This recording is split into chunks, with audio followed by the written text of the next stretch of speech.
අයිබෝන් 2021 ගිය සතියේ අපි ඔන්ලයින් ක්ලාස් එකෙන් ගිය සතියේ ඔන්ලයින් ක්ලාස් එක අපි ගිය සතියේ කතා කළේ මාධ්‍ය විචාරය.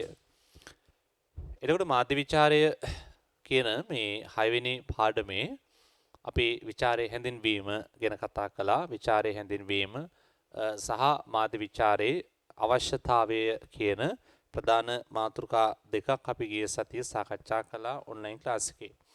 අද අපි එකේ තුන්වෙනි මාතෘකාවට යමු මාධ්‍ය විචාරකයා. පිටු අංක 11 වෙනි පිටුව. පිටු අංක 11. මාධ්‍ය විචාරකයා.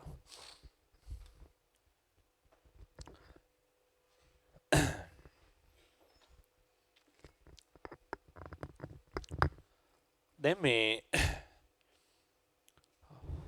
ගිය සතියේ අපි චුට්ටක් මේ මාධ්‍ය විචාරකයා පිළිබඳව කතා වුණා. මාධ්‍ය විචාරකයා මාධ්‍ය විචාරය කියලා අපි කියන්නේ විද්‍යුත් මුද්‍රිත මාධ්‍ය නිර්මාණවල අන්තර්ගතය ගැඹුරින් අධ්‍යයනය කර එම නිර්මාණවල පවතින හොඳ සහ නරක පෙන්වා දීම. එතකොට මොකද්ද මාධ්‍ය විචාරය කියලා අපි ගන්නේ? කිසියම් නිර්මාණයක අන්තර්ගතය ගැඹුරින් අධ්‍යයනය කර ගැඹුරින් පරීක්ෂා කර බලා ඒ නිර්මාණයේ හොඳ සහ නරක පෙන්වා දීමේ ක්‍රියාවලියට කියනවා මාධ්‍ය විචාරය කියලා. එතකොට මාධ්‍ය විචාරය කියන මේ ක්‍රියාවලිය තුළ මාධ්‍ය විචාරකයා කියලා පුද්ගලයෙක් අපිට හඳුන ගන්න පුළුවන්. මාධ්‍ය විචාරකයා කියන්නේ කවුද? මාධ්‍ය විචාරකයා කියලා කියන්නේ යම්කිසි මාධ්‍ය නිර්මාණයක අන්තර්ගතයේ ගැඹුරින් විමර්ශනය කරන පුද්ගලයා. යම්කිසි මාධ්‍ය නිර්මාණයක අගය විමර්ශනය කරන පුද්ගලයා. ඒ ස්වාධීන වෘත්තිකයට කියනවා අපි මාධ්‍ය විචාරකයා කියලා. දැන් අපි ගිය සතියේ මම කතා වුණා ඔය මාධ්‍ය මේ විචාරය කියන විෂයක් ක්ෂේත්‍රයේ තුල ප්‍රධාන පාර්ශ්ව තුනක් පිළිබඳව කතා කළානේ. නේ? නිර්මාණයේ තියෙනවා නිර්මාණයක් බිහි වෙන්න නම් නිර්මාණ කරුවෙක් ඉන්නට ඕන. නිර්මාණ කරුවා නිර්මාණය කොට නගනවා. කවුරුන් වෙනුවෙන්ද? ග්‍රාහකයා වෙනුවෙන්. එතකොට නිර්මාණ කරුවෙක් ඉන්නවා, ග්‍රාහකයෙක් ඉන්නවා, නිර්මාණයක් තියෙනවා. ඒ වගේම විචාරකයෙක් සිටිය යුතුයි. දැන් එනම් මේ මාධ්‍ය විචාරය කියන විෂයක් ක්ෂේත්‍රයේ තුල නිර්මාණ කරුවෙක් ඉන්නවා, ග්‍රාහකයෙක් ඉන්නවා, ඒ වගේම මාධ්‍ය විචාරකයා කියලා ස්වාධීන වෘත්තිකයෙක් ඉන්නවා. මේ මාධ්‍ය විචාරකයාගේ ප්‍රධානම කාර්යභාරය තමයි නිර්මාණකරුවාගේ මාධ්‍ය නිර්මාණය තමාගේ දැක්මට අනුගතව ගැඹුරින් විමර්ශනය කිරීම. එහි නිර්මාණයේ අගය විමර්ශනය කිරීම සිදු කරන්නේ මාධ්‍ය විචාරකයා විසින්. එතකොට මාධ්‍ය විචාරකයා කියලා කියන්නේ නිර්මාණකරුවෙක් නෙවෙයි. ඒ නිසා ඔබ හොඳට අවබෝධ කරගන්න මාධ්‍ය විචාරකයා කියලා කියන්නේ මාධ්‍ය නිර්මාණ කාර්යය සඳහා කිසිදු ආකාරයකින් పూర్වෙන් දායක වෙන්නේ නැහැ.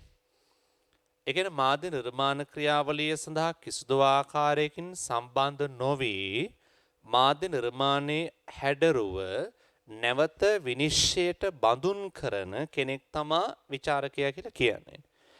එතකොට දැන් නිර්මාණකරුවාගේ නිර්මාණය හැඩරුව නැවත විනිශ්චය කරන කෙනෙක් තමයි මාධ්‍ය විචාරකයා.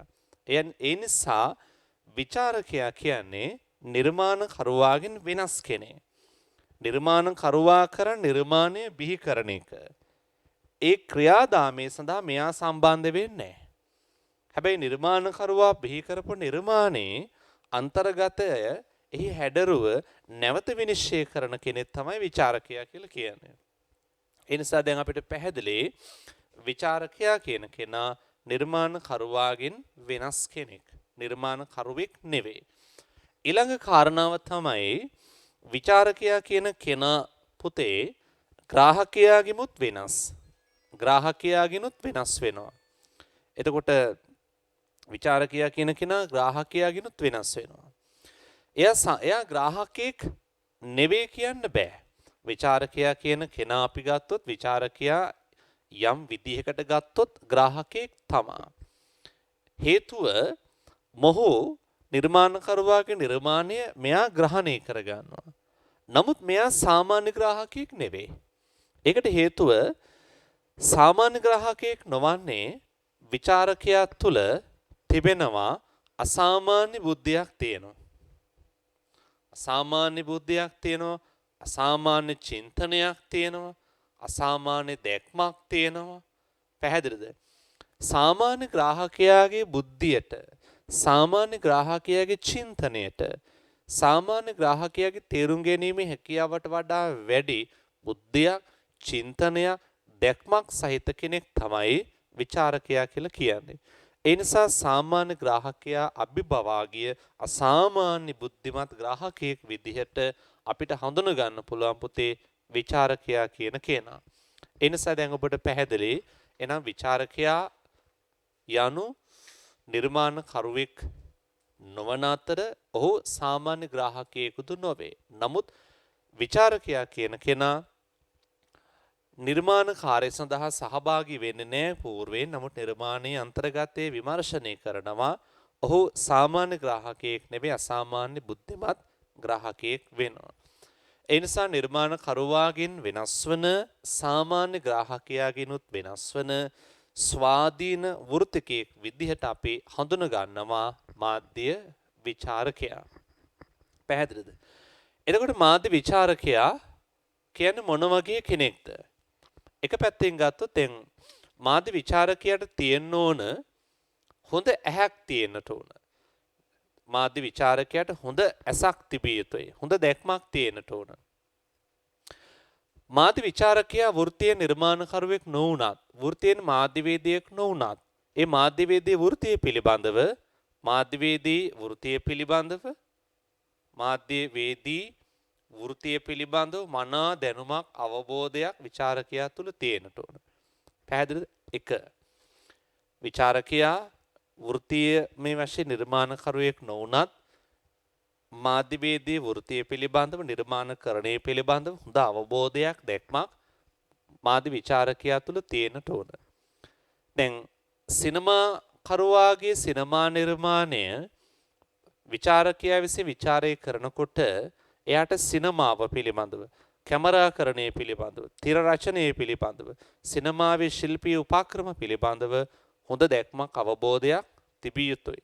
සිනමාකරුවෙක් නොවුනත් සිනමාකරණය පිළිබඳ වෘත්තීමේ දැනුමක් මාධ්‍ය විචාරකයා තුළ තියෙන්නට ඕන. අනිත් පැත්තෙන් ගත්තොත් අසාමාන්‍ය බුද්ධියක් තිබිය යුතුය. හොඳ බුද්ධියක් තියෙන්න ඕන. ඒ වගේම තමාටම ආවේනික පෞද්ගලික දැක්මක් තියෙන්න ඕන. පෞද්ගලික දැක්මක් තිබිය යුතුයි. ඕනම විචාරකයෙක් නිර්මාණය විචාරය කරන්නේ නිර්මාණකරුවාගේ දැක්මට අනුගතව නෙවෙයි. තමාගේ දැක්මට අනුගතව. තමා නිර්මාණ දිහා කොහොමද බලන්නේ? ඒ නිසා තමාට හොඳ දැක්මක්, ස්වාධීන දැක්මක් තමාට තිබිය යුතුයි. පෞද්ගලික දැක්මක් තමාට තියෙන්නට ඕන. අනිත් එක තමයි තවත් වැදගත් කරුණු ගොඩ තියෙනවා. මම මේ ප්‍රධාන කරුණු කීපයක් ගත්තොත් තවත් කාරණාවක් තමයි විවිධ විචාර කලාවන් පිළිබඳව, විවිධ විචාර න්‍යායන් පිළිබඳව නේ, විවිධ විචාර කලාවන් මාක්ස්වාදී විචාරය, සෞන්දර්යවාදී, ස්ත්‍රීවාදී, මනෝවිශේෂණවාදී ආදී එක විචාර ප්‍රවේශ විධික්‍රම තියෙනවා. ඒතර එක විචාර කලාවන් සහ න්‍යායන් පිළිබඳව තුලනාත්මක අවබෝධයකුත් විචාරකයා තුළ තිබිය යුතුයි. මාධ්‍ය විචාරකයා කියන කෙනා නිර්මාණයට පහර දෙන්නේ නැහැ. නිර්මාණයට බැන වදින්නේ නැහැ. සත්භාවයෙන්, සච්චේතනාවෙන් මේ නිර්මාණයේ තිබෙන අඩුපාඩු නිර්මාණකරුවාට පෙන්වා දෙනවා. ඒ නිසා විචාරකයා කියන කෙනා තුළ කිසියම් ආකාරයක ආචාර ධර්මීය ගුණයක් තිබිය යුතුයි. ඔහු නිර්මාණකරුවන්ට හෝ නිර්මාණයට ද්වේෂ සහගතව බැනවදින, ද්වේෂ සහගතව නිර්මාණය හෙලා දකින කෙනෙක් නෙවෙයි. ඒ නිර්මාණකරුවා එක පැත්තක නිර්මාණකරුවාට නව නිර්මාණ බිහි කිරීම සඳහා මගේ පෙන්වීමක් කරන මේ මාධ්‍ය කර්මාන්තයේ පැවැත්ම සඳහා උදව් කරන කෙනෙක් තමයි මාධ්‍ය විචාරකයා කියලා කියන්නේ. ඉතින් මේ කොටස පොඩ්ඩක් කියවන්න. මේක ඔබට අමාරුනේ. මේ සම්බන්ධයෙන් මම නෝට් එකක් දාලා තිබෙනවා. මාධ්‍ය විචාරකයා සම්බන්ධයෙන් මම කරුණු 8ක් දීලා තියෙනවා. මාධ්‍ය විචාරකයා සතු ලක්ෂණ පිළිබඳව කරුණු 8ක් දීලා තිබෙනවා. ඒකෙන් කරුණු 4ක් 5ක් මම නිබන්ධනයේ විස්තර කර තිබෙනවා. බුද්ධිමත් ග්‍රාහකයෙක් වීම නේ. දෙවෙනි එක මාධ්‍යවේදී වෘත්තිය පිළිබඳව මනා දැනුමක් තිබීම, පෞද්ගලික දැක්මක් තිබීම, නිර්මාණයට පහර දෙන්නෙක් නොවීම, ඒ වගේම මාධ්‍ය කර්මාන්තයේ පැවැත්මට වඩාත් රුකුල් දෙන පුද්ගලයෙක් කියන ප්‍රධාන කරුණු ටික උතන මම සාකච්ඡා කර තිබෙනවා. ඉතින් ටියුට් එක හොඳට කියවන්න. මේකේ ලියාගත යුතු කොටස් නෑ. ඒ නිසා ටියුට් එක හොඳට කියවලා මාධ්‍ය විචාරකයා සම්බන්ධයෙන් ඒ කරුණු 8 ඔබ පාඩම් කරගන්න. හරි, එහෙනම් අපි ඊළඟ මාතෘකාවට යමු. මාධ්‍ය විචාරය හා සම්බන්ධ විවිධ සාධකයන්. අපි ඊළඟ මාතෘකාවට යමු. දැන් ඔය පිටුවංක 13ට එන්න. පිටුවංක 13 තියෙනවා මේ මාධ්‍ය විචාරය හා සම්බන්ධයෙන් අපි අධ්‍යයනය කළ යුතු වැදගත් කරුණු කීපයක් අවධානය යොමු කළ යුතු. දැන් ඔය මේ ජනමාධ්‍ය පිළිබඳව අපි කරුණු අධ්‍යයනය කරනකොට ජනමාධ්‍ය මගින් ඉදිරිපත් වන ඔය විචිත්‍රවත් ආකෘති වලින් ඉදිරිපත් වන විවිධාකාර මාධ්‍ය සංදේශ පිළිබඳව සාමාන්‍ය ග්‍රාහකයා තුළ, ඒ කියන්නේ අපි තුළ කිසියම් ඇලීමක් ආකර්ෂණයක් තියෙනවා. එතකොට රූපවාහිනිය, ගුවන් විදුලිය කියන විද්‍යුත් මාධ්‍යයන් ඔස්සේ සහ අනිකුත් නව මාධ්‍යයන් ඔස්සේ අප වෙත ලැබෙන විවිධාකාර මාධ්‍ය සංදේශ පිළිබඳව ග්‍රාහකයා තුළ කිසියම් ඇලීමක් තිබෙනවා. ඇලීමක් කියලා කියන්නේ ඇල්මක්, ආකර්ෂණයක්. හැබැයි අපි ඒක දකින්නේ මේ ජනමාධ්‍යට වහල් වීමක් විදිහට. එතකොට විවිධ මාධ්‍යයන් ඔස්සේ අප වෙත ලැබෙන සංදේශ පිළිබඳව අපි තුළ කිසියම් ඇලීමක් ඇති වෙනවා. ඒක අපි දකින ජනමාධ්‍යට වහල් වීමක් විදිහට. ජනමාධ්‍යට වහල් වීම. දැන් මාධ්‍ය විචාරය කියන එක අපිට අවශ්‍ය වෙන්නේ මෙන්න මේ මාධ්‍යයේ වහල් භාවයෙන් පුද්ගලයාව නැත්තම් ග්‍රාහකයාව මුදවා ගැනීමට. දැන් ගොඩාක් තැන්වලදී අපි දකිනවා ඔය රූපවාහිනී ටෙලි නාට්‍ය, රූපවාහිනී කාටුන් වැඩසටහන් පිළිබඳව පුදුමාකාර ඇලීමක් කුඩා දරුවන් තුල, විශේෂයෙන් අනිත් පැත්තෙන් කාන්තාවන් තුල ඔය මෙගා නාට්‍යවලට ඉන්දියානු මෙගා නාට්‍ය, ශ්‍රී ලංකාවේ යන ඔය 7-9 අතර කාලය යන පෞද්ගලික ටීවී නාලිකාවල යන මෙලෝ තේරුමක් නැති නාට්‍යවලට, පෞල් ආරවුල් සහිත ටෙලි නාට්‍යවලට ලොකු ඇලීමක් මේ තියෙනවා. දැන් මෙන්න මේ ඇලීම අපි දකින ජනමාධ්‍යට වහල් වීමක් විදිහට. ඒ නිසා මාධ්‍ය විචාරශීලීත්වය, ජනමාධ්‍ය විචාරය කියන එක වැදගත් වෙන්නේ දරුවනේ මෙන්න මේ මාධ්‍යයේ වහල් භාවයෙන් මාධ්‍යට පුද්ගලයාව නතු වීමෙන් මුදවා ගැනීමට. පැහැදිලිද? ඒ නිසා ජනමාධ්‍ය පරිහරණය කිරීමේදී විචාරශීලී චින්තනයකින්, විචාරශීලී දැක්මකින් අපි මාධ්‍ය භාවිත කළ යුතුයි. ඒ නිසා මේ විචිත්‍රවත් මාධ්‍ය ආකෘතීන් ඔස්සේ අප වෙත ගලාගෙන එන විද්‍යුත් මුද්‍රිත මාධ්‍ය සංදේශයන්ගෙන් සංදේශයන්ට ඇලීමක් අපි තුල නිතැතිම ඇති වෙනවා. එහෙම වෙන්නේ අපි තුල මාධ්‍ය සාක්ෂරතාවය, අපි තුල මාධ්‍ය විචාරය නොමැති වීමෙන්. එවිට අපි මාධ්‍යයේ වහලෙක් බවට පත් වෙනවා. මෙන්න මේ මාධ්‍යයේ වහල් භාවයෙන් මුදවාගෙන පුද්ගලයාව සන්නද්ධ කිරීමට නම් පුද්ගලයාට මාධ්‍ය විචාරය වැදගත් වෙනවා. ඒ නිසා මාධ්‍ය විචාරය පිළිබඳව අපි කරුණු අධ්‍යයනය කරනකොට අපිට විවිධ සාධක පිළිබඳව අවධානය යොමු කිරීමට සිද්ධ වෙනවා. ඒ කියන්නේ අපිට විවිධ සාධක කියලා කියන්නේ වර්තමාන ජනමාධ්‍ය අපේ දෛනික ජීවිතයට කරන බලපෑම පිළිබඳව. ජනමාධ්‍යයේ යථාර්ථය කුමක්ද, ජනමාධ්‍ය මිත්‍යාව කුමක්ද? අනිත් පැත්තෙන් ගත්තොත් ජනමාධ්‍ය මගින් ඉදිරිපත් ජනමාධ්‍ය සංදේශ ගෙන යාම සඳහා භාවිත කරන තාක්ෂණික උපක්‍රම මොනවද කියන එක. මෙන්න මේ වගේ වර්තමාන ජනමාධ්‍ය අපේ සංස්කෘතිය කෙරෙහි සිදු කරන බලපෑම පිළිබඳව මෙන්න මේ වගේ විවිධ සාධක පිළිබඳව විවිධ කාරණා පිළිබඳව අපගේ අවධානය යොමු කරන්න සිද්ධ වෙනවා මාධ්‍ය විචාරය කියන ක්‍රියාවලිය තුළ. ඒ නිසා අපි පළවෙනි මාතෘකාවට උකේමු මාධ්‍ය හා දෛනික ජීවිතය කියන එක. දැන් අපි මෙතෙන්දී අපි බලනවා මේ වර්තමාන ජනමාධ්‍ය පුද්ගලයාගේ දෛනික ජීවිතයට කරන බලපෑම පිළිබඳව. මාධ්‍ය සහ දෛනික ජීවිතය වර්තමාන ජනමාධ්‍ය පුද්ගලයාගේ දෛනික ජීවිතය කියන එදිනදා ජීවිතය සඳහා සිදු කරන බලපෑම පිළිබඳව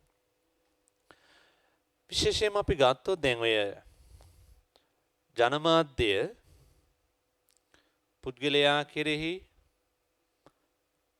අනිත් පැත්තෙන් පවුල කෙරෙහි කුඩා දරුවන් කෙරෙහි සිදු කරන බලපෑම අපිට වෙන වෙනම අධ්‍යයනය කරන්න වෙනවා මාධ්‍ය විචාරය තුලදී.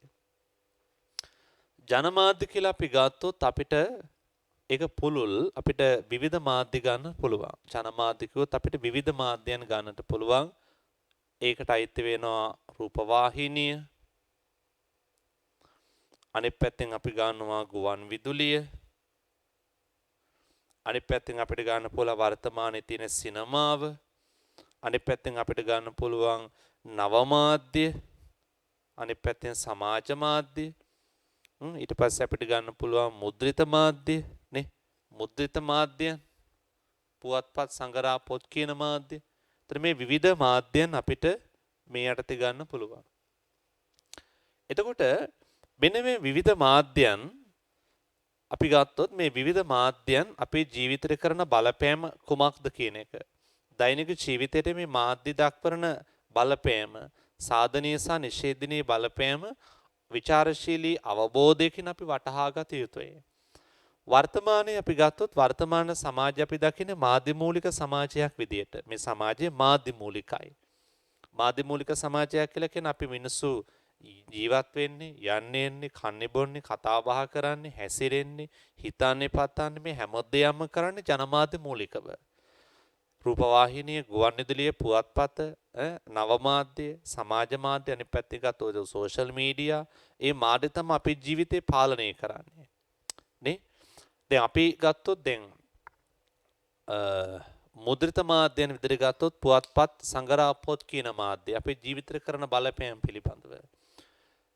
පොත් නේද? පුවත්පත් විශාල සංඛ්‍යාවක් තිබෙනවා. අපි ලංකාවේ ජාතික පුවත්පත් විශාල සංඛ්‍යාවක් තිබෙනවා. සිංහල, දෙමළ, ඉංග්‍රීසි භාෂා තුනෙන්. ඒ වගේම විශේෂිත පාඨක පිරිස් ඉලක්ක කරගත්තා වූ පත්තර වෙනම තිබෙනවා. වාර්ෂිකව නේද? විශාල වශයෙන් පොත් ප්‍රමාණයක් පොත් ලක්ෂ ගණනක් වසරකට නිකුත් වෙනවා. ලංකාවේ ටීවී නාලිකා තියෙනවා. ටීවී නාලිකා 50 ගණනක් තිබෙන වර්තමාන ඩයලොග් ටීවී හරහා අද නාලිකා විශාල ප්‍රමාණයක් අපිට නැරඹීමේ අවස්ථාවක් තිබෙනවා. වර්තමානයේ රේඩියෝ නාලිකා FM නාලිකා තිබෙනවා. ඒත් 50 ගණනක් තියෙනවා ලංකාවේ නාලිකා රේඩියෝ නාලිකා. වසරකට චිත්‍රපට විශාල සංඛ්‍යාවක් නිකුත් වෙනවා. ලංකාවේ චිත්‍රපට වලට අමතරව හොලිවුඩ් බොලිවුඩ් චිත්‍රපටි විශාල ප්‍රමාණයක දේශීය වෙළඳපොළ තුල දේශීය සිනමා කර්මාන්තය තුල දකින්නට පුළුවන්. මේ විදියට ජනමාධ්‍ය විශාල වශයෙන් විවිධ මාධ්‍ය ස්වරූපයෙන් අපේ දෛනික ජීවිතයත් එක්ක බද්ධ වෙලා තිබෙනවා. ඉතින් මෙන්න මේ ජනමාධ්‍ය අපේ ජීවිතයට කරන බලපෑම, අපේ දෛනික ජීවිතයට කරන බලපෑම කියන එක අපි හරියට අවබෝධ කර ගැනීමට අපි තුල විචාරශීලී චින්තනයක් තිබිය යුතුයි. මේ ජනමාධ්‍ය අතරින් අපේ ජීවිතේට වැඩිම බලපෑමක් කරන මාධ්‍යය තමයි රූපවාහිනිය, ටෙලිවිෂන් කියන මාධ්‍යය. මේ රූපවාහිනී මාධ්‍ය අපේ ජීවිතේට විශාල බලපෑමක් කරනවා. දැන් රූපවාහිනී මාධ්‍ය කියලා ගත්තොත් අපේ ලංකාවට රූපවාහිනී මාධ්‍ය 1980 ගණන් වලදී ලංකාවේ පවුලට අපි ගත්තොත් නේ ගෘහය තුල රූපවාහිනී මාධ්‍ය කියන එක ගෘහ උපකරණයක් විදිහට පත් වෙන 1980 ගණන් වලදී රූපවාහිනී මාධ්‍ය ආගමනයත් එක්ක මේ රූප පෙට්ටිය නැත්තම් මේකට කියනවා ඉස්සර රූප පෙට්ටිය කියලා කිව්වා නැත්තම් ඔල්මාද කාර්යයේ පෙට්ටිය කීක විදිහට කියන රූප පෙට්ටිය කියලා කියනවා. මෙන්න මේ රූප වාහිනිය පවුල කියන සංස්ථාව කෙරෙහි සිදු කළ බලපෑම අති ප්‍රබලයි. විශේෂයෙන්ම මේ රූප වාහිනිය අපි ගත්ත වර්තමානයේ ද රූප වාහිනී නාලිකා විශාල ප්‍රමාණයක් තිබෙනවා කියලා මම කලින්ම කිව්වා. ලෝකයේ මේ වෙනකොට රූප වාහිනී යන්ත්‍ර අපි ගත්තු. ලෝකේ රටවල් 160ක් පුරා රූප වාහිනී යන්ත්‍ර 10,750ක් එකවර බලනවා. ජනගහනය දශකෝටි 2කමාරක් විතර වෙනවා. අපි ලංකාව අපි ගත්තොත් අපි ලංකාවේ රාත්‍රී කාලේ රූපවාහිනී මාධ්‍ය නැරඹීමේ චර්යාව වැඩිපුර තිබෙනවා. දවල් කාලයට වඩා රූපවාහිනී මාධ්‍ය රාත්‍රී කාලේ බලනවා. ඒතොර සාමාන්‍ය රාත්‍රී 7ත් 9ත් අතර තමයි ලංකාවේ රූපවාහිනී මාධ්‍ය වැඩිම ප්‍රේක්ෂක පිරිසක් බලන අවස්ථාව. දැන් ඔය 7ත් 9ත් අතර කාලය තුල අපි රූපවාහිනී මාධ්‍ය ටෙලිනාට්‍ය නැරඹීමේ චර්යාවක් ගෘහස්ත සංස්කෘතිය තුල තියෙනවා. අතීතයේ අපේ පවුලේ සමාජිකව අතීතයේ සන්ධ්‍යා කාලේ ගත කළ ආකාරයට වඩා වෙනස් ආකාරයක් තමයි වර්තමාන පවුල තුල දකින්න පුළුවන් වෙන්නේ. අතීතයේ දෙමාපියන් සහ දූ දරුවන් අතර අන්‍යෝන්‍ය සම්බන්ධතා තිබුණා. සන්ධ්‍යා කාලේ සුහද පිළිසඳරක යෙදුණා. නේද? වැඩිහිටියෝ කුඩා දරුවන්ට කතන්දර කියලා දුන්නා. එහෙම සංස්කෘතියක් තමයි අතීතයේ තිබුණේ. අද එහෙම නැහැ. ඒ සියල්ල අද රූපවාහිනී මාධ්‍ය විසින් බාරගෙන. නේද? දෙමාපියන් සහ දරුවන් අතර මානව සම්බන්ධතාවයන් බිඳ වැටිලා. හැමෝම රාත්‍රී කාලේ ටීවී එක ඉස්සරහා වාඩි වෙලා ටීවී එක බලන සංස්කෘතියක් වර්ධනය වෙලා තිබෙනවා. අම්මා තාත්තත් එක්ක කතා කරන්නේ නැහැ. තාත්තා අම්මත් එක්ක කතා කරන්නේ නැහැ. දෙමාපියන් දරුවන් එක්ක කතා කරන්නේ නැහැ. එකිනෙකා නිශ්ශබ්දව නේ. අද රූපවාහිනී මාධ්‍ය ඉස්සරහා නිදා ගැනීමේ සංස්කෘතියක් තමයි තියෙන්නේ. ඒ නිසා පෙරදා පවුල තුළ තිබිච්ච මානව සහජීවනයේ මානව සම්බන්ධතාවෙන් ඒ සුහද පිළිසඳර අද සියල්ල නැති වෙලා තිබෙනවා රූපවාහිනී මාධ්‍යයේ විද්‍යුත් මාධ්‍ය ආගමනයත් එක්ක. පැහැදිලිද? එතකොට කුඩා දරුවන් අද සමීක්ෂණ වලින් අනාවරණය කරන් තිබෙනවා කුඩා දරුවන් කෙරෙහි රූපවාහිනී මාධ්‍ය දැඩි බලපෑමක් කරනවා. සාමාන්‍ය පොඩි ළමෙක් සතියකට සාමාන්‍ය පැය 25ත් 30ත් අතර සංඛ්‍යාවක් ටීවී බලනවා. සතියකට. දවසට පැය දෙකක් අනිවාර්යෙන් බලනවනේ. සාමාන්‍ය කාටුන් 4 ඉඳන් 6 වෙනකන් කාටුන් යන්නේ. ඒතර කුඩා දරුවන් කාටුන් බලනවා. සතියකට සාමාන්‍ය පැය 30ක් විතර සාමාන්‍ය කුඩා ළමෙක් රූපවාහිනී මාධ්‍ය බලනවා. ඒ නිසා මේ කුඩා දරුවන්ගේ මේ සමාජානුයෝජනය කෙරෙහි උන්ගේ හැසිරීම කෙරෙහි ප්‍රබල බලපෑම් මේ රූපවාහිනී මාධ්‍ය විසින් එල්ල කර තිබෙනවා. විශේෂයෙන්ම මේ ජනමාධ්‍ය දැන්වීම හරහා රූපවාහිනී මාධ්‍ය දැන්වීම හරහා දැන්වීම කරන්නේ කියනෝනේ ඇඩ්වර්ටයිසින් කියලා. රූපවාහිනී මාධ්‍ය දැන්වීම හරහා මේ පුද්ගලයා කෙරෙහි ප්‍රබල බලපෑම් එල්ල කර තිබෙනවා. රූපවාහිනී මාධ්‍ය දැන්වීම විශාල ප්‍රමාණයක් දැන්වීම යනවා. ටීවී එකේ අපි ගත්තොත් පැයක් ගන්නකො පැයක ප්‍රෝග්‍රෑම් එකක් ගත්තොත් ඒ පැයෙන් විනාඩි 40ක්ම තිබෙන දැන්වීම ටීවී කමර්ෂල්. නේ ආහාර පාන සුවඳ විලවුන් විලාසිතා ගෘහ භාණ්ඩ නේ එක දේවල් පිළිබඳ දැන්වීම විශාල ප්‍රමාණයක් අපි දකිනවා. දැන් ඔය රූපවාහිනී මාධ්‍යෙන් ආහාර පාන ක්ෂණික ආහාර කෘත්‍රිම ආහාර රස පැන් රස කෑම බීම වර්ග ආදී දැන්වීම විශාල ප්‍රමාණයකට අප නිරාවරණය වීමේ අවසාන ප්‍රතිඵලය තමයි අද විශ්වීය යෞවන වයසේ පසුවන බහුතරයක් අය මොකද්ද විශාල පිරිසක් අද අධික තරබාරුවට ලක් වෙලා තිබෙනවා. අධික තරබාරුව යෞවන වයසේ අය නේද මේ ශනික ආහාර කෘත්‍රිම ආහාර අනුභව කිරීමත් එක්ක විශාල පිරිසක් අධිබාර කියන තත්වයට ඇවිත් තියෙනවා. මේ දැන්වීම කරණේ හරහා සමාජයට කරපු බලපෑම මේ තියෙන. පැහැදිලිද? එතකොට මේ අනිත් පැත්තෙන් ඔය මේ රාත්‍රී අපේ දෛනික න්‍යාය පත්‍රය අපේ ඇජෙන්ඩා එක දැන් ගෙදර අපි හවස් කාලේ අපි ගත කරන ජීවිතය අපි සියල්ල සැලසුම් කරගෙන තිබෙන්නේ මාධ්‍යට අනුව. ඒ කියන්නේ අපි නිදාගන්නේ අපි කන්නේ බොන්නේ අපි යන්නේ ඉන්නේ කතා බහ කරන්නේ පාඩම් කරන්නේ මේ හැමදේම සැලසුම් කරගන්නේ ජනමාධ්‍යට අනුව. ටීවී එකේ ප්‍රෝග්‍රෑම් මගහැරලා තමයි අපි කන්නේ බොන්නේ ඔක්කොම දාගන්නේ. දැන් මෙහෙම එකක් තියෙනවනේ. දැන් ටීවී එකේ 7 ඉඳන් 9 වෙනකන් ඔයා ආසම කරන ටෙලිනාට්‍ය එක දිගට එක පෙළට යනවා නම් 7 ඉඳන් 9 වෙනකන් ඒ 7 9 අතර ඔයා කිසිම කෙනෙක් එක කතා කරන්නේ නැහැ. නෝ කතා. කෑම කන්න යන්නේ නැහැ. ඒතර ප්‍රෝග්‍රෑම් එක මගේ අරනවා කෑම බෙදාගන්න යද්දි. එහෙම යන්නේ. පාඩම් කරන්නේ. ඔක්කොම 9න් පස්සේ දාන්නේ. පැහැදිලිද? ඒතර 7 ඉඳන් 9 වෙනකන් ඔයා ආසම කරන නාට්‍ය ටික යනවනම් මේ ඔයාගේ කතා බහ කෑම බීම පාඩම් කිරීම නිදා ගැනීම මේ ඔක්කොම ඔයා වෙනම වෙලාවලට දා ගන්නවා. පැහැදිලිද? ඒකෙන් තේරෙන්නේ අපිට නොදැනුවත්වම මොකද්ද? මේ gedara තිබෙන ජනමාධ්‍ය අපිව පාලනය කරනවා. අපිව හසුරවනවා. ඒතර දැන් අපිව පාලනය කරන මාධ්‍යම් බවට මේ මාධ්‍යපත් වෙලා තිබෙනවා. ඒ නිසා අපිට කියන්න පුළුවන් අපේ දෛනික න්‍යාය පාත්‍රය අපි කන බොනේ විදිය කතා බහ කරන විදිය ඔය හැමදේම අද සැලසුම් කරගෙන තිබෙන ජනමාධ්‍යයට අනුව. ඒ නිසා අපිට කියන්න පුළුවන් දෛනික න්‍යාය පාත්‍රය කෙරෙහි අද මේ විද්‍යුත් මාධ්‍යයන් බලපෑම් කරනවා. ඒ නිසා මාධ්‍ය දෛනික ජීවිතයට කරන බලපෑම සාධනීය බලපෑම්, නිෂේධනීය බලපෑම් මොනවද කියන එක පිළිබඳව අපි හරි ਵਿਚාරපූර්වක අවබෝධයකින් වටහා ගත යුතුයි. ඒ නිසා මාධ්‍ය ਵਿਚාරයේදී අපි ජනමාධ්‍ය දෛනික ජීවිතයේ කෙරෙහි සිදු කරන ඒ බලපෑම් හරියට අවබෝධ කර ගැනීම වැදගත් වෙනවා. ඒක තමයි පළවෙනි අනුමාතෘකාව වෙන්නේ. මේකෙන් පස්සේ යනවා මාධ්‍ය හා විවිධ දෘෂ්ටිවාද කියන මාතෘකාවට. මේ මාතෘකාවේ තිබෙනවා යම් කරුණු කීපයක් ලියා ගන්න. අපි ඒ කොටසට අවධානය දෙමු. බලන්න පිටුවංක 13 මාධ්‍ය හා දෛනික ජීවිතය කියලා මාතෘකාවක් තියෙනවා. පැහැදිලිද? මාධ්‍ය හා දෛනික ජීවිතය කියලා මාතෘකාවක් තිබෙනවා. චුට්ටක් ඒක බලන්න.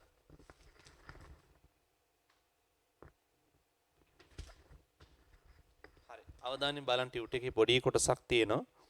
ඒ කොටස මම කියවලා ඊට අදාළ වැදගත් කරුණු ටික දෙන්න. වර්තමාන ජනමාධ්‍ය දෛනික ජීවිතයේ කොටසක් බවට පත් තිබේ. වර්තමානයේ පවතින්නේ මාධ්‍ය මූලික සමාජයකි. ජනමාධ්‍ය පෞද්ගලික හා සමාජ ජීවිතයේ කෙරෙහි තදින් බලපෑම් එල්ල කරයි. ඒ සාධනීය හෝ නිෂේධනීය විය හැකිය. ඒ කියන්නේ හොඳ හෝ නරක වෙන්න පුළුවන්. විශේෂයෙන්ම පුද්ගල හා සමාජ න්‍යාය පාත්‍රයේ කෙරෙහි කියන ඇජෙන්ඩා එක කෙරෙහි ජනමාධ්‍ය බලපෑම් එල්ල කරයි. දෛනික පුද්ගල න්‍යාය පාත්‍රය ජනමාධ්‍ය විසින් සකස් කරන බව පෙනේ. ඒ කියන්නේ අපි දෛනික න්‍යාය පාත්‍රය ජනමාධ්‍ය සකස් කරනවානේ. කන විදිය, කන කෑම කතා බහ කරන විදිය, නිදා ගන්න වෙලාව තීරණය කරන්නේ ජනමාධ්‍යය. මාධ්‍යයේ තොරතුරු හා විනෝදාස්වාදයේ සඳහා මූලාශ්‍රයකයේ බැවින් මාධ්‍ය වඩාත් අපගේ එදිනදා ජීවිතයට සම්බන්ධව පවතිනවා. විවිධ මාධ්‍ය මගින් ආදරය නේ ආදරය කියන එක වැලන්ටයින් වලින් ආදරය විලාසිතා සම්බන්ධතා හා වෙනත් දේ නැරඹීමට ඇතැම් යෞවනයන් කැමතියි. ඇතැම් අය අන්තර්ජාලය හරහා ඇති ව්‍යසන සහිත ඇතුළත් වෙබ් අඩවිවල සැරිසැරීමට ප්‍රිය කරයි. කාමෝද්දීපන වැඩසටහන් වැඩිහිටියන් නැරඹීමට කැමතියි. ප්‍රවෘත්ති හා ආහාර සෞඛ්‍ය හා ව්‍යායාම වෙන වැඩසටහන් ඇතැමුන් අරඹයි. ඒ කියන්නේ මාධ්‍ය මගින් අරබන වැඩසටහන් මිනිසුන්ගේ ප්‍රියතාවය අනුව තීරණය වෙනවා. පොඩි උන් කාටුන් බලන්න කැමතියි. යවුන වයසේ පසුන කට්ටිය ආදරය, විලාසිතා, අනේ වගේ නාට්‍ය සම්බන්ධ දේවල් වලට ප්‍රියතාවයක් දක්වනවා. සමහර වැඩිහිටියෝ කාමෝද්දීපන වැඩසටහන් වලට බලන්න කැමතියි. කීක රුචිකත්වයන් තිබෙනවා. ඒවා ඔවුන්ගේ රුචිකත්වයන් සහ වින්දන පරාසයන් අතර ඔවුන්ට කැමති දේවල් මාධ්‍යයෙන් තෝරගන්නවා. නේ රූපවාහිනියේ පුද්ගල දෛනික ජීවිතයේ කෙරෙහි ප්‍රබල බලපෑම් එල්ල කරන ජව සම්පන්න ආකර්ශනීය මාධ්‍යකී දිනකට ලොව පුරා රටවල් 160ක රූපවාහිනී යන්ත්‍ර 10,750ක් එකවර නරඹයි.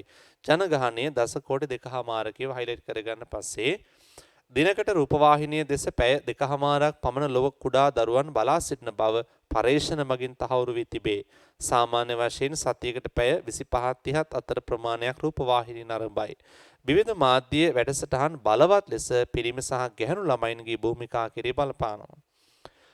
නූතන මාධ්‍ය ලෝකයේ තුල පවත්නා විවිධාකාර වූ සංදේශ ඊතරම් ගුණාත්මක භාවයේ කෙරෙහි අවධානයක් යොමු නොකරයි. ජනමාධ්‍ය අතර නිරන්තර තරගයක් ජනමාධ්‍ය වාණිජකරණය වීමත් ඒට බලපාන ප්‍රධාන සාධකයයි. කියන්නේ ජනමාධ්‍ය වර්තමාන ජනමාධ්‍ය මේ ගුණ සංදේශවල නිර්මාණවල ගුණාත්මක භාවයේ කෙරෙහි අවධානය යොමු කරන්නේ නැහැ කියලා කියන්නේ. දැන් ටෙලිනාට්‍යයක් ගත්තත් ඒකේ ගුණාත්මක අන්තර්ගතයක් නිර්මාණය කරන්න ටෙලිනාට්‍ය නිෂ්පාදකයෝ උත්සාහ කරන්නේ නැහැ. නිකන් උදාහරණයක් ගන්නකො දැන් දෙවෙනි නිම ගන්නකො. දැන් වර්තමානයේ දෙරණ මාධ්‍ය නාලිකාව වෙන දෙවෙනි නිම. දැන් මෙලෝ ගුණාත්මක අන්තර්ගතයක් කියන නාට්‍ය නැහැනේ. මොකක්ද ඒකෙන් කියන්නේ නිශ්චිත කතාවක් නෑ. කතාව කියන්න අපිට මතකත් නෑ. අගක් නෑ මුලක් නෑ. නැමත් මිනිස්සු බලනවා. ඒකෙන් කිසිම ගුණාත්මක අන්තර්ගතයක් ඒ නාට්‍යෙන් ඉදිරිපත් කරන්නේ නෑ. නමුත් මිනිස්සු කැමති. මිනිස්සු බලනවා. හැබැයි පැහැදිලිද? දැන් ඒක ජනප්‍රියම ටෙලි නාට්‍ය බවට ජනප්‍රියම නළුවන් බවට මේ නාට්‍ය නිලියු පත් වෙලා තිබෙනවා. හැබැයි කිසිම ගුණාත්මක අන්තර්ගතයක් හරවත් යමක් සමාජයට හරවත් පණිවිඩයක් මේ නාට්‍යෙන් දෙන්නේ නැහැ. පැහැදිලිද? ඒකෙන් පේන්නේ ඔය මේ මාධ්‍ය නාලිකා අතර තිබෙන මේ දවැන්ත තරඟකාරීත්වය නිසා ජනමාධ්‍ය නිර්මාණවල ගුණාත්මක භාවයේ කෙරේ නිර්මාණකරුවන් අවධානය යොමු කරන්නේ නැහැ. ඒකට හේතුව මාධ්‍ය වාණිජකරණය වීම තරඟකාරීත්වය.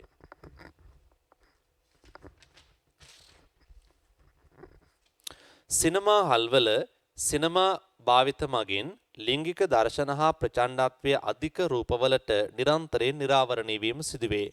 මත්ද්‍රව්‍ය හා මත්පැන් පානය ලිංගික හැසිරීම සහ කාම මිත්‍යාචාරය වැනි දේවල් ගැන සැලකිලිමත් වන්නුන්ගේ ප්‍රධාන ආරාய்ச்சி මාර්ගය වන්නේ මාධ්‍ය බව ඇතැම් විශේෂඥයින්ගේ විශ්වාසයයි. මාධ්‍ය අපට මේ දේවල් පෙන්වයි, අපට හිලිදරව් කරයි. අපි හැමෝම හිතන්නේ ඔවුන් එය කරන්නේ නම් අප නොකළ යුත්තේ මන්දේ යනුවෙනි. ඒ කියන්නේ ජනමාධ්‍ය මගින් ඉදිරිපත් වෙන ප්‍රචණ්ඩත්වය, ලිංගිකත්වය, ඒ පිළිබඳ වීඩියෝ දර්ශන, ඒවා දිගින් දිගටම කාමෝද්දීපන වැඩසටහන් පෙන්වනකොට නාට්‍යවල වුණත් අර ඒක බලන ප්‍රේක්ෂකයා තුළ හැඟීමක් ඇති වෙනවද? ඒ කට්ටිය එහෙම කරනවා නම් අපි නොකළාම මොකද කියලා හැඟීමක් ඇති වෙනවලු. දැන් ස්ත්‍රී දූෂණ, මිනිමැරුම්, පහර දීම්, පැහැරගෙන යාම නිතර ජනමාධ්‍යෙන් දකිනකොට සාමාන්‍ය මිනිස්සු තුළ ඇති වෙන හැඟීමක් එයාලත් එහෙම කරනවා නම් අපිත් එහෙම කළාම මොකද වෙන්නේ කියන හැඟීමක් ඇති වෙනවලු.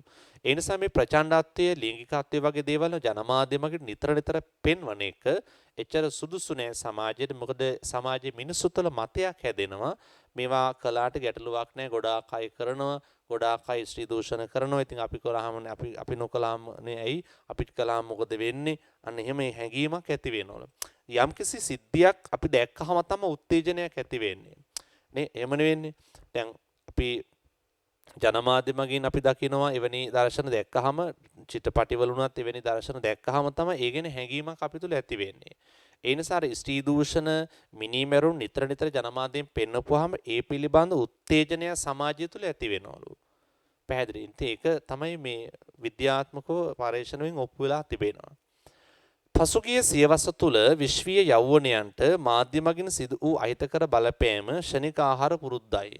ක්ෂණික හා කෘත්‍රිම ආහාර පුරුද්ද ඇති කර ඇත්තේ මාධ්‍යයෙන් දකින ආහාර පාන පිළිබඳ දැන්වීම හේතුවෙනි. ඒ ප්‍රතිඵලයක් ලෙස ලොව දසලක්ෂ සංඛ්‍යාත යෞවනයින් අද තරබාරුකමට එරෙහිව සටන් කරයි. ඔවුන් මාධ්‍ය මගින් ආහාර වෙළඳැන්වීම් දහස් ගණනකට නිරාවරණය වීම මේට හේතුවයි. දුව මේ සැරේ පළවෙනියා නේද? අද මොනවද කන්න ගෙනාවේ? අග්ගල. ඔව් ටීචර්. යාගේ ෆේවරිට් අග්ගල. ඔය ආස මොන අග්ගලවලටද? ටීචර් මේ සම්පෝෂ අග්ගල. සමපෝෂ අග්ගල? ඉරිඟු සහල් සෝයා මුං ඇට කියන දාන්න හතරම පෝෂණයේ සමපෝෂවල තියෙනවා. පෝෂ්‍යදායි විටමින් හා ඛනිජ වර්ග ගණනාවක්මත් තියෙනවානේ. ටීචර් අපි දැන් ඔක්කොම සම්පෝෂ. එහෙනම් මේ පාර පන්තියේ කවුරු පළවෙනියා වෙයිද දන්න? මේ තමයි මගේ ක්ලික් එක. අලු කෙහෙලුයි කොණ්ඩ කටුයි වගේ.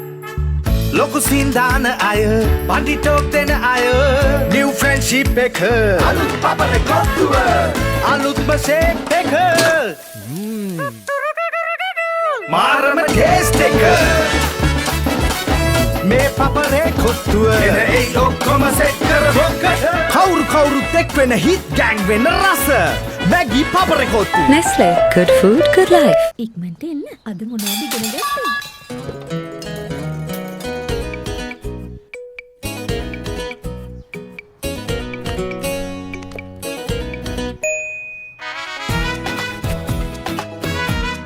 හොඳ වෙලාවට පුතාට හොඳ අදහසක් ඉක්මනටම ආවා. ඔයාට මේ පැලයි යවන්නත් හොඳ වෙලාවක්. නේ අම්මේ සර්ෆ් එක්සෙල් තියෙනවනේ. Surf Excel. තද ඉඳුල් පැල්ලම් යවන්න උනත් වෙලාවෙන් භාගෙරි.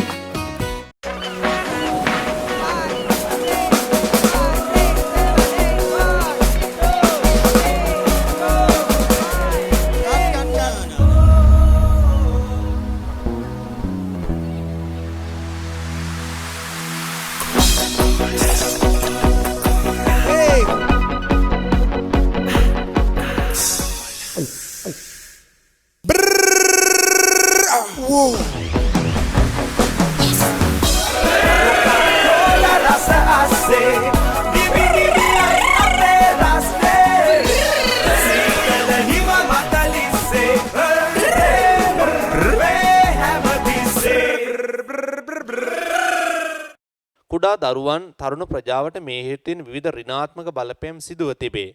විශේෂයෙන්ම පෝෂණ මට්ටම්වල ගැටලු ඇති වී තිබේ. රූපවාහිනී මාධ්‍ය දැන්වීම ආහාර පාන දැන්වීම හේතුවෙන් සමාජයේ සිදුව ඇති බලපෑම් ගණනාවකි. එනම් අන්න එතන පොඩි කරුණු කීපයක් ලියා ගන්න තියෙනවා. මේ ඒ ටික ලියා ගන්න උතර ඉඩ නැහැ. රූල් තියලා නැහැ. පැහැදිලිද? අපි ඒ නිසා පැත්තකින් ලියාගමු ටියුට් එකේ සයිඩ් එකෙන් වගේ කරුණු කීපයක් ලියාගමු. මේ ෂෝට් නෝට් වල ලියන්න එපා. පැත්තකින් ලියන්න. රූපවාහිනී මාධ්‍ය දැන්වීම කියන්නේ රූපවාහිනී මාධ්‍ය ආහාර පාන දැන්වීම නිසා සමාජයේ සිදුව ඇති බලපෑම් ගණනාවක කියලා තියෙන්නේ. එනම් කියලා මෙන්න මේ පැත්තකින් ලියා ගන්න. රූපවාහිනී ආහාර පාන දැන්වීම නිසා වෙලා තියෙන බලපෑම් කීපයක්. 1. පළවෙනි එක ෂෝට් නෝට් කියන කොටසේ ලියන්න එපා ළමයි. මේ පැත්තකින් ලියා ගන්න. ආහාර පාන දැන්වීම නිසා සමාජයේ සිදුව ඇති බලපෑම් කියලා ලියා ගන්න මෙහෙම. ෂණික සහ කෘත්‍රිම ආහාර අනුභව කිරීමට යොමු වීම. ෂණික සහ කෘත්‍රිම ආහාර අනුභව කිරීමට යොමු වීම. ෂණික සහ කෘත්‍රිම ආහාර අනුභව කිරීමට යොමු වීම. දෙවෙනි එක පුද්ගලයාගේ පරිභෝජන රටා වෙනස් වීම. පුද්ගලයාගේ පරිභෝජන රටා වෙනස් වීම. පුද්ගලයාගේ පරිභෝජන රටා වෙනස් වීම.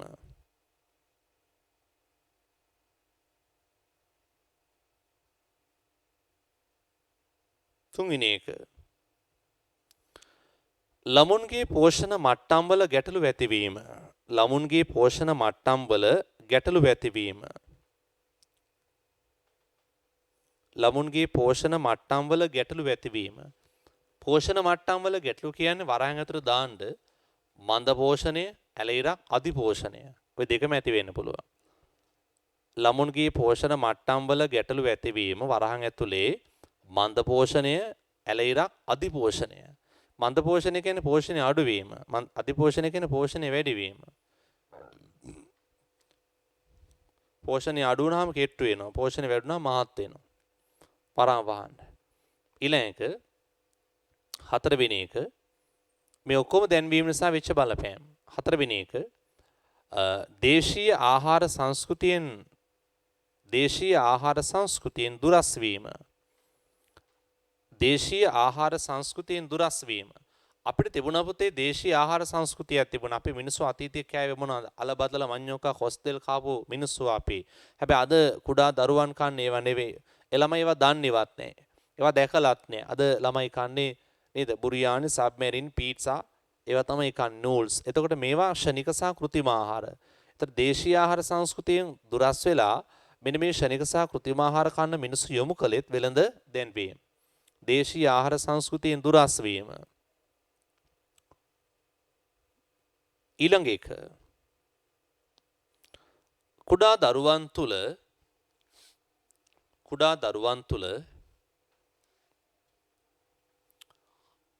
අසෝබන චර්යාවන් නිර්මාණය වීම. කුඩා දරුවන් තුල අසෝබන චර්යාවන් නිර්මාණය වීම. කුඩා දරුවන් තුල අසෝබන චර්යාවන් නිර්මාණය වීම. ඔය වෙළඳැන්වීම තුල මේ කුඩා දරුවන් තුල අසෝබන චර්යාවන් නිර්මාණය කරන වෙළඳැන්වීම නිසා. ඒ කියන්නේ මඩ දූවිලි ගාගත්තට ප්‍රශ්නයක් නැහැ කියලා සර්ෆ් එක්සල් වලින් කියනවා. මේ ළමයි මඩේ නටනවා මඩ දූවිලි ගා ගන්නවා. මම මේ ගැන කතා කර තිබෙනවා. සර්ෆ් එක්සල් සබංකුඩු සමාගම් වලින් කියනවා ළමයි මඩ දූවිලි ගාගත්තට ප්‍රශ්නයක් නැහැ කියලා. ඒ දැන්වීම ඔබ දැකලා ඇති. ආයේ ඔය ඩෙටෝල් වලින් කියනවා මේ විස බීජ ඇල්ලුවට ප්‍රශ්නයක් නැහැ. ඩෙටෝල් ඔබ සුරක්ෂිත කරනවලු. නේ එහෙම කියනවා. ආය ඔය සමහර තැන්වලදී කියනවා සමහන් දැන්වීමෙන් කියන වැස්සෙත් ඒ වුණාට ප්‍රශ්නයක් නැහැ සමහන් බොනවලු හැමදේම. එහෙම ප්‍රශ්නයක් නැල්ලු. ඒතර ඒවා අසෝබන චර්යාවන්. ඊට පස්සේ ආයි ගත්තොත් ඔය කිරි බොනකොට කට වටේම කිරි ගා ගන්නවා. ඒ රස වැඩි හින්දා කිරි වීදුරුවම ලෙව කනවා. අන්න එහෙම අපි දකිනවා සමහර ඒවා. සමහර දැන්වීම් වල දකිනවා පොඩි ළමයි චොක්ලට් හොරෙන් කනවා. හොරකම් කරනවා. නේද? ජම්බෝ පීනට්ස් වලින් කියනවා බෙදාගෙන කන්න නෙවෙයි බදාගෙන කන්න. බෙදා හදාන කන්න එපා, හොරෙන් බදාගෙන කන්න කියලා කියනවා. එතන මෙන්න මේ වගේ අර වැරදි චර්ය රටාවන්, අශෝභන චර්ය රටාවන් ළමුන් තුන නිර්මාණය කරන්න මේ ආහාර පාන පිළින් දැන්වීම හේතු වෙලා තිබෙනවා. ඒ දැන්වීම රූපවාහිනී මාධ්‍ය වර්තමානයේ පවා විකාශනය වෙන ඔබ ඒ දැන්වීම ඔබ දැකලා ඇති. මෙන්න මේ කරුණු අපිට ගන්න පුළුවන් මේ වෙළඳ දැන්වීම නිසා සමාජයේ සිදු වෙලා තිබෙන කියන ආහාර පාන දැන්වීම නිසා වෙලා තියෙන සමාජ බලපෑම් විදියට අපිට කරුණු වශයෙන් ගන්නට පුළුවන්. ඊළඟ කරුණ ටික අවසන් අපි ඊළඟ ඡේදයට යමු. ජනමාධ්‍ය කෙරේ අපගේ කිසිදු පාලනයක් නැතේ බැවින් මාධ්‍ය අපගේ දෛනික ජීවිතය තුළ නිරන්තර භූමිකාවක් ඉටු කරයි. අපගේ පෙනුම, විශ්වාසයන්, ආශාවන් සහ මත හසුරුවමින් හා බලපෑම් ඇති කර ඇත. එපමණක් නොව අප වටා ඇති නගර හා මාවත් තුළ දෛනික ජීවිතයට බලපාන බිල්බෝඩ් හා පෝස්ටර් යනාදී මගින් අපගේ භෞතික පරිසරයේද මාධ්‍ය විසින් නිර්මාණය කර ඇත. මේ සියල්ල දෛනික ග්‍රාහකත්වයට බල නොපාන්නේද යන්න අප විමසිය යුතුයි. ඒ සඳහා ග්‍රාහකයන් තුළ මාධ්‍ය පිළිබඳ විචාරශීලී බවක් තිබිය යුතුයි. හරි. මේ කතා කළ මාතෘකාව පිළිබඳ වැදගත් කරුණු කීපයක් අපි කෙටි සටහනක් ලියාගමු. උතන තියෙනවා ෂෝට් නෝට් කියලා. කරුණින් කරුණ ලියා යන්න. පළවෙනි එක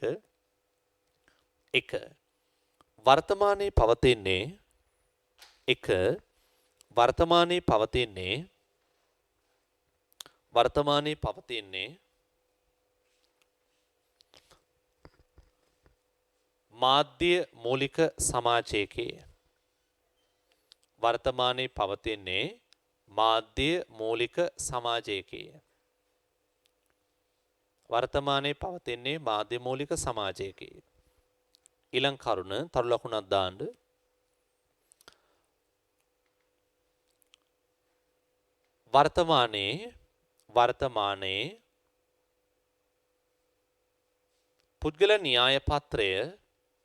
වර්තමානයේ පුද්ගල න්‍යාය පත්‍රය ජනමාධ්‍ය විසින් ගොඩනගයි. වර්තමානයේ පුද්ගල න්‍යාය පත්‍රය ජනමාධ්‍ය විසින් ගොඩනගයි. ඊළඟ කරුණ ජනමාධ්‍ය මගින් තොරතුරු හා විනෝදාස්වාදයේ බෙදා හරියි.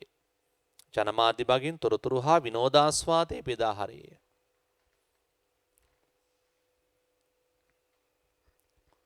තොරතුරු හා විනෝදාස්වාදයේ බෙදා හරියි. ඊළඟ කරුණ රූපවාහිනිය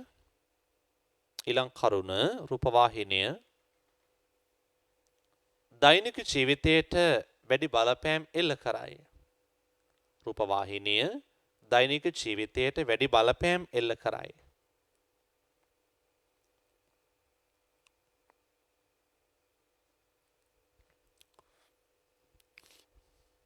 ඊළඟ කරුණ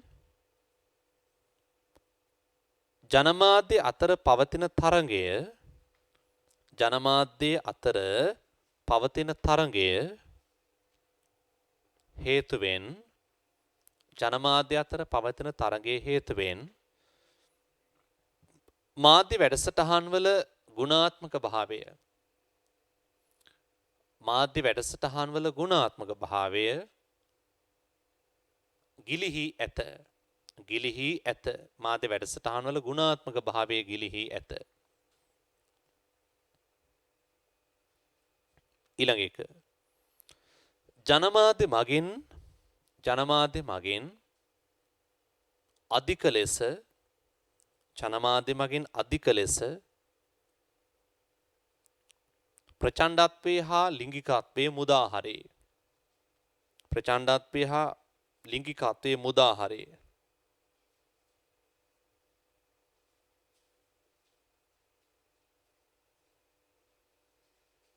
ඊළඟ කරුණ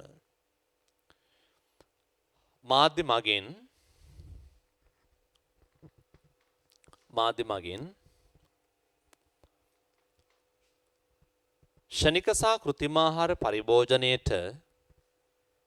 ෂණික සහ කෘත්‍රිමාහාර පරිභෝජනයට පුද්ගලයාව හුරු කර ඇත. පුද්ගලයාව හුරු කර ඇත. මාධ්‍ය මගින් ශනික ආහාර හා කෘත්‍රිම ආහාර පරිභෝජනයට පුද්ගලයාව හුරු කර ඇත. කෙටි සටහන් වල අවසන් කරුණ ජනමාධ්‍ය දෛනික ජීවිතයට සිදු කරන බලපෑම ජනමාධ්‍ය දෛනික ජීවිතයට සිදු කරන බලපෑම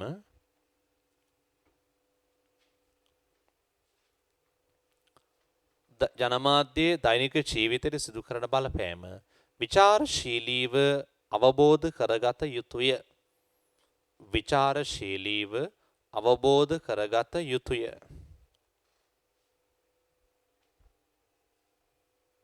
විචාරශීලීව අවබෝධ කරගත යුතුය. එන මෙන්න මේ කරුණු ටික බලන්න. ඒ කරුණු ටිකත් ඒ ෂෝට් නෝට් එකක් විදිහට ටික බලන්න මේ මාධ්‍ය විචාරය සම්බන්ධයෙන් ඔය මාධ්‍ය දෛනික ජීවිතයට එල්ල කරන බලපෑම පිළිබඳව මේ බලපෑමේ ස්වභාවය පිළිබඳව කුඩා දරුවන්ට තරුණ අයට යෞවන වයසේ පස්වන අයට වැඩිහිටියන්ට එල්ල කරන බලපෑම විචාරශීලී චින්තනයකින් අප වටහා ගත යුතුයි. ඒ සඳහා මාධ්‍ය විචාරය වැදගත් වෙනවා.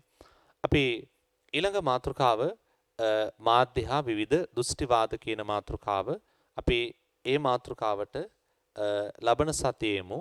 ඒ ලබන සතියේ ක්ලාස් එකේදී අපි මාධ්‍ය විචාරය එක සම්බන්ධ ප්‍රධාන දෘෂ්ටිවාද තුනක් තිබෙනවා. මාක්ස්වාදී දෘෂ්ටිවාදය, ඊතර ස්ත්‍රීවාදය, අනිත් පැත්තේ මනෝ විශ්ලේෂණවාදය කියලා ප්‍රධාන මාතෘකා තුනක් තිබෙනවා. ඉතින් මේ මාතෘකා තුන අපි ලබන සතියේ සාකච්ඡා කරමු. අපි අදට ඔන්ලයින් ක්ලාස් එක නවත්තනවා. අපි මේකේ නෝට් එක ඔබට පැහැදිලිව ඇහුනේ නැත්නම් මේකේ නෝට් එක WhatsApp මම දානවා. මෙහෙමත් දානවා WhatsApp දාන්න. දෙකම කැමති ක්‍රමයකට ලියා ගන්න පුළුවන්. එහෙනම් අපි ලබන සතියේ හම්බෙමු. අයබෝවන්.